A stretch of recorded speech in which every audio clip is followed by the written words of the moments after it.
World's most wealthiest people, all of them accumulated their wealth and made their fortunes through stock market. Jeff Bezos owns 11% of all the shares of Amazon. Bill Gates owned 1% of all the shares of Microsoft. Warren Buffett, who we all know today as the world's greatest investor, owns 16% of all the shares of Berkshire Hathaway. If these people are able to create their fortune, become billionaires through stock market, then how is it that a small investor, more often than not, loses money and is not able to make it big? In some households, stock market is even called the den of gamblers. You can clearly counter me by saying that the examples of these wealthiest people is non-comparable because they own these businesses. Unlike you and me, they don't buy the stocks. Look, this is precisely where small investors go wrong. These wealthiest people own the same shares as you and me own, but their perspective of owning the share is not just to own the stock, but rather own the business. And all of these people did not create their wealth overnight, but consistently over long periods of time. According to the data published by Fidelity Investments, 80% of the retail investors lose money in stock market, and few of those who make it, most of them were lucky, and they actually do not know the process and temperament it takes to do it consistently over and over again. Prasenjit Paul, an investor who started from humble beginnings himself, in this book tells how a small investor who works in a full-time job and invests in stock market can avoid loss and earn consistently. This is the better investor, helping you achieve your financial goals and freedom through organizing your finance, stock market investing, and learning from billionaires.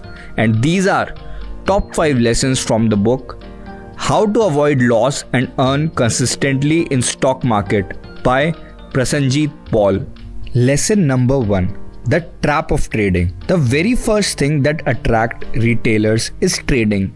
And this boast of unimaginable profits of doubling money in 3 months, 50% return every week, earning 10,000 rupees daily through trading. Those who attract them are these trading gurus, fee-based trading tip providers. For a beginner, the scheme of profit look good and very attractive. Most of these tip providers also give 100% guarantee of correctness of the trading tip. You really have to be a fool to believe that. If they could, with 100% guarantee, generate profit worth 50% every week, then why are they in the business of selling tips? Should they not take as much loan from the bank as they could, become billionaires in 1 year, return their loan and sip martini on the beach? Why is it that we have never heard of a trading guru in the Forbes wealthiest people on the earth? Isn't that fishy? These are scammers. They will offer you 5-day free trial. To your surprise, their tips will work all 5 days. Wait, what? They're able to give correct tips all 5 days? Now you may ask me, if all of this is scam, then how is it possible to give someone 100% accurate trading tip in the trial period, and that too for 5 continuous days? Isn't that impossible? This is very simple to understand. Let me explain you how. These trading tip providers buy customer database which have your number and email. Let's say they have emails of 5,000 such people, and they are finally able to make 1,000 of these people agree to take their free trial. The trading guru will divide these people in 2 groups of 500 each. On the first day, to the first group, the trading guru will tell to buy the stock of Amazon, that it will go up, and to the second group he would tell to sell the stock of Amazon because it is going to go down. Obviously, one of the group would be in profit because on any given day either the stock goes up or it goes down. So one of the group has to be correct and the other wrong. Now the trading guru will not contact the group who went wrong. He will not be available to take their calls. To the group of 500 people who made profits, he would again divide them in 2 groups of 250 each. He would again tell one group to buy Amazon stock because it is going to go up, and to other group he would tell to sell the Amazon stock because it is going to go down. Again the same thing happens. One group has to be right. He would repeat the process again and again till the last day, when the group of 62 winners from the fourth day are divided into group of 31 each. One group of 31 people finally is able to make money on all 5 days. They are ultra optimistic now and are ready to pay $5,000 for these 100% accurate tips. But obviously, these people are not going to get correct tip always now, because market is always uncertain. Nothing is ever 100%. And it is now that after 5 correct calls, retailers will invest big sum of money and finally burn a hole in their pockets. By these 31 people, the trading guru has already earned more than $150,000. The only person who has guaranteed 100% made profits from this is the trading guru himself, and not you. Trading is a full-time activity. It involves a lot more things, a lot more knowledge of macroeconomics than just a trend line and few patterns that these trading gurus tell you about. Be skeptical of scammers selling you dreams of unimaginable profits. They may not be the path to wealth, but are surely the path to wealth erosion. Lesson number 2. Return on equity. Suppose you choose a company or someone tells you to invest in it. The very first thing people generally would jump in to see is what are the profits of the company, or the growth in profit in last few years, and how much is the sales number. But Prasenjit says that is wrong approach to take. The so-called profit number can very easily be manipulated by the company on the financial report, since the managers know that most investors in stock market run behind profits of the company. So it is in the interest of company's management to keep reporting repeated growth in profits. So investors invest in the company, pushing the stock price higher. In short term, the debt can also fuel up the net profits. Not only that, the net profit that we see on the income statement does not tell us anything about how much cash finally went to company's bank account after paying for all the cash expenses. Many a times, company will report net profit. However, when you see the cash flow statement, you will realize that cash has actually reduced from company's bank account. For this purpose, profits are not the first thing you must see. Prasenjit explains the first thing you must see when you look at the company is return on equity.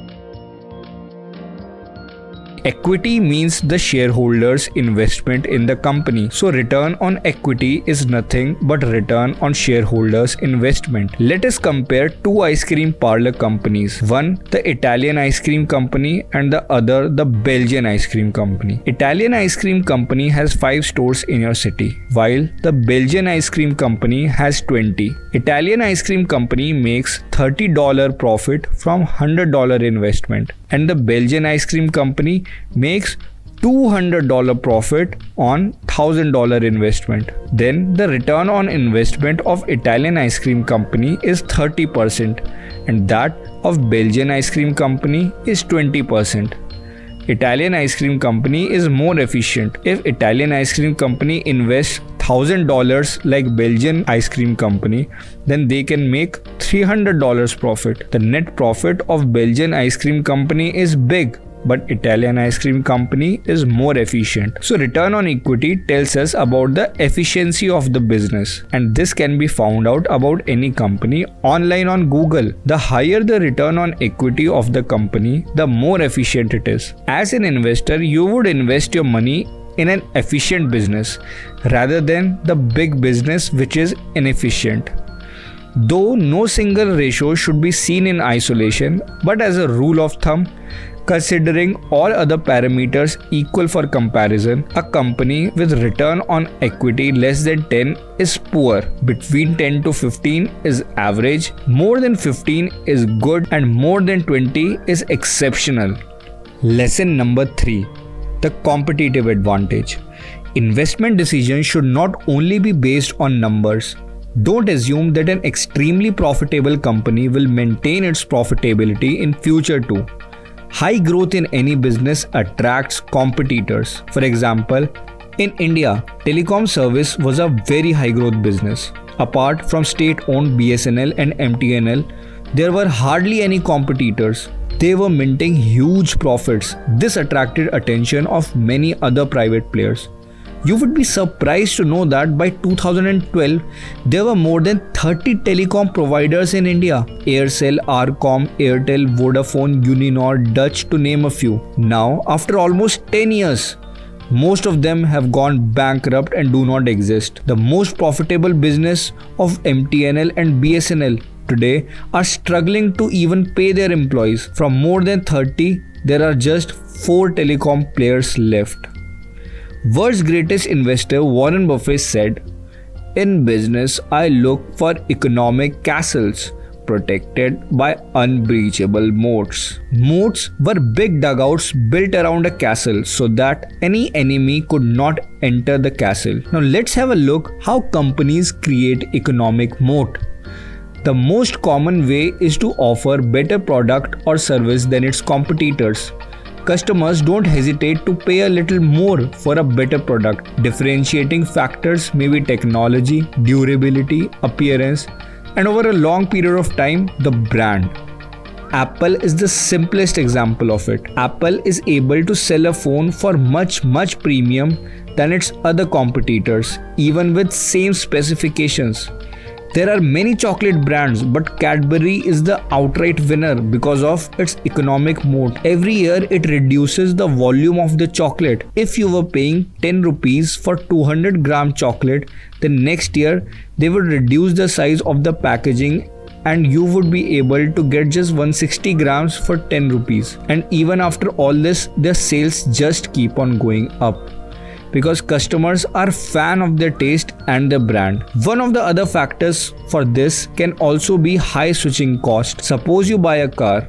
Now for the next 10 years, you would get your servicing done for the same car from the same car company. It is not so easy to keep changing cars like you can change your lipstick. If you open your bank account in a bank, then to open your deposit account in some other bank, you need a lot of paperwork which customers generally don't want to do unless the service is very poor. Networking effect can be other reason. If all your friends are on WhatsApp, but for whatever reason you like Telegram, then you just cannot go there because all your friends are on WhatsApp. You would just be sending your selfies to yourself if you are the only one out there on Telegram. That is why you are forced to use WhatsApp in this case. It is very difficult to find such businesses, and finding a business with an economic moat is completely subjective and depends on your knowledge of the product, customer base and analysis rather than numbers. However, return on equity and operating profit margins are the two numbers that can give you an approximation of the economic moat of the company. Nike, a well-known shoe brand, has return on equity of 30%, whereas that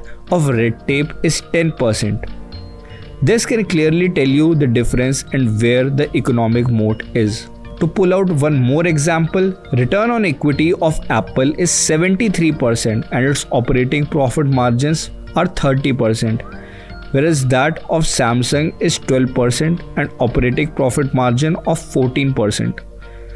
Which business has an economic moat? It is evident to you. Lesson number 4: Debt. The dangerous 4-letter word. All of us opt for various types of loans during different stages of life. Home loan makes it affordable to buy our dream house. Car loan fulfills our goal of owning a car. Borrowing is neither good nor bad.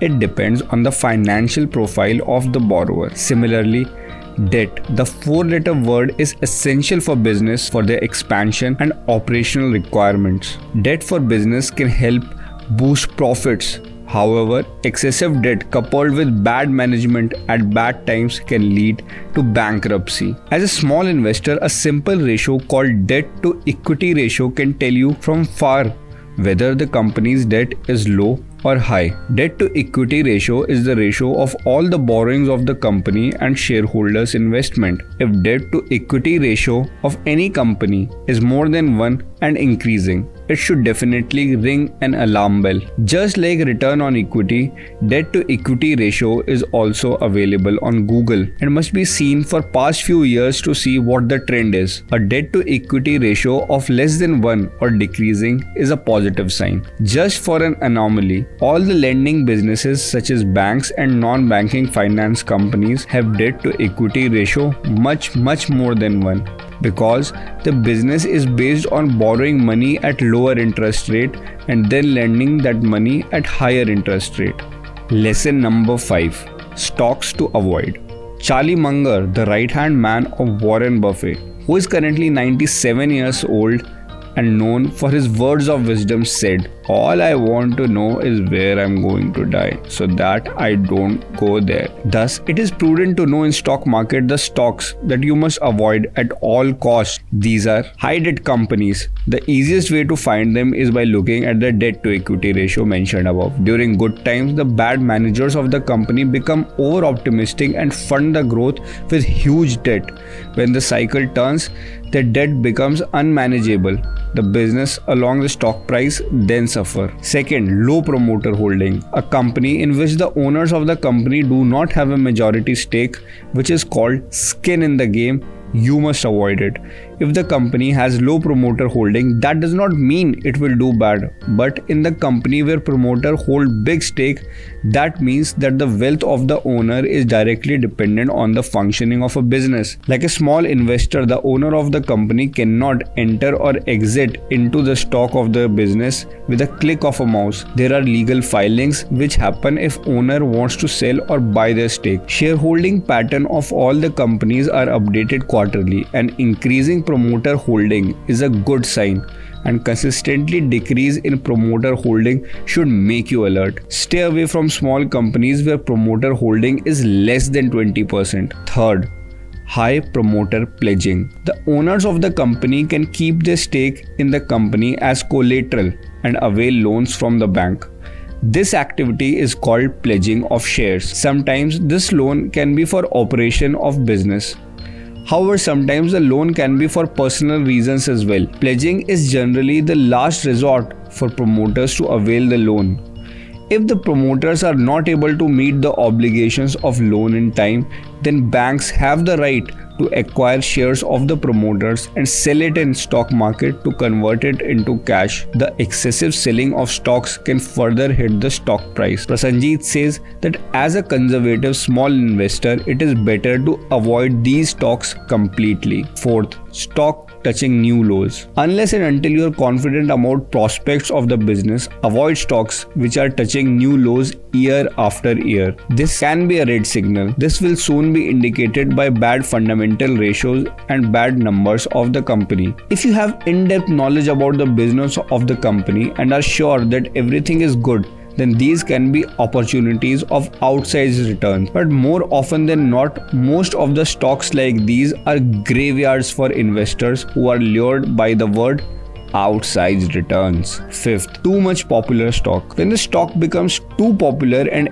everyone buys it, it becomes overpriced and gets very risky for our hard-earned investment. When everyone talks about investing in Tesla, doubling their money in tech companies, stay away. The most popular an investing instrument becomes, the more likely it is to underperform in long term. Tech companies at the peak of 2000 dot-com bubble, real estate company at the peak of 2008, to pull out a few examples of such kind. Sixth, the costly acquisition. To scale up business to achieve faster growth rate, many companies opt for costly acquisitions. Many times, costly acquisitions with external debt and inability to turn around the company to profits causes enormous wealth destruction. Sri Renuka Sugars, a sugar company, acquired two Brazilian large sugar manufacturing loss-making plants in 2010. The acquisition increased their debt 5 times in 2 years. The stock price of Sri Renuka Sugars in 2010 was 120 Indian rupee. Today, after more than 10 years of acquisition and inability of company to turn the Brazilian plants into profit, the stock price of Sri Renuka Sugars today is just 12 Indian rupee. Capital erosion of more than 95%. Let's have a quick recap. The first step to avoid loss as a small investor is to stay away from trading. Trading is a full-time job and needs enormous knowledge of macroeconomics, information about business that everyone does not know. Be aware of the trading gurus and stock tip providers who promise you 100% guaranteed returns of unimaginable profits. Profits and sales number of the company can be easily manipulated. However, what cannot be manipulated is the cash in bank. The first thing that an investor must look at in a company is its return on equity. It is the ratio that tells about the efficiency of business. Keeping all things same, return on equity less than 12 is poor, 12 to 15 is average, more than 15 is good, and more than 20 is exceptional. Look at the return on equity data for past few years. Economic moat is the competitive advantage that a business has, which give the business an edge over its competitors. This may be due to better product, technology, brand, networking effect, etc. An economic moat is completely subjective, but some indicators of it can be high return on equity and high operating profit margins. Buying a business with economic moat is a big protection to downside risk. Debt is the most dangerous four-letter word. Unmanageable debt can bankrupt a company. Debt to equity ratio is a good indicator of the borrowing position of the company. Debt to equity ratio of more than 1 and increasing is a serious red flag. Small investors must avoid stocks which have high debt, low promoter holdings, company where the owners of the company have pledged their share, company which is hitting all-time lows, the most popular stock that every news channel, your friend and taxi driver is talking about, and last but not the least, the stock of the company that makes costly acquisitions. That's it guys. If you liked the video, don't forget to like and subscribe. You can check out my lessons from Benjamin Graham's Intelligent Investor 2. I will come again with a summary and lessons from the new book on investing or finance soon. Until then,